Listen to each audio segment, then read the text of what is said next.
hakika umemheshimu Bwana na unataka kumrudia yeye, maana ni yeye alikuumba.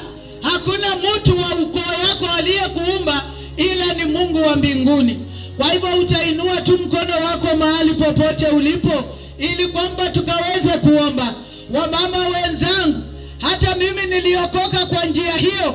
Kwa hivyo hata wewe ukiinua mkono wako, kwa hakika Mungu wa mbinguni anakuona na atakutembelea.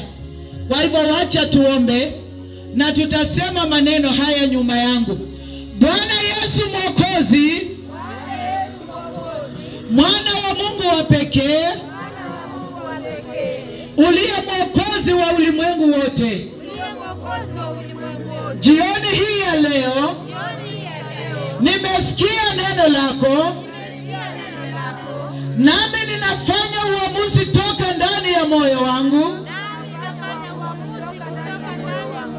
ya kwamba mimi sistahili, mimi ni mchafu, mimi ni mwovu, mimi ni mwenye dhambi. Hakika dhambi zangu ni nyingi mno, ndiposa nimewasilisha kwako uweze kunipumzisha na kunipa amani yako ya milele.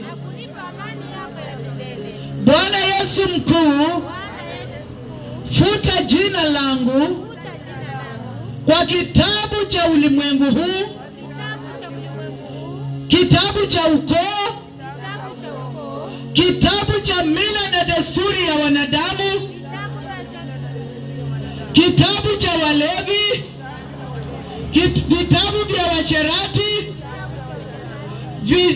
vitabu vya wajanja na wakaidi.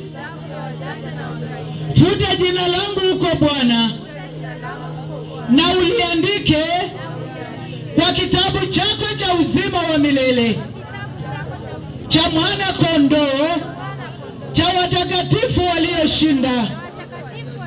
Jioni hii ya leo ninavuka toka mautini kuingia uzimani. Mwokozi Yesu, nioshe kwa damu yako, damu takatifu uliyomwaga msalabani,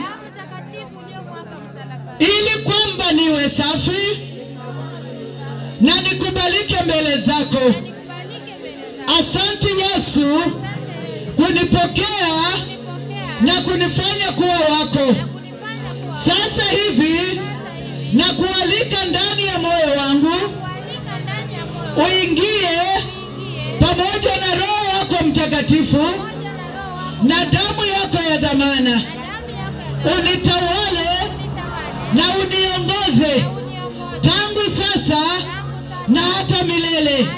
Kwa jina la Baba na la Mwana na la Roho Mtakatifu nimeomba na kuokoka.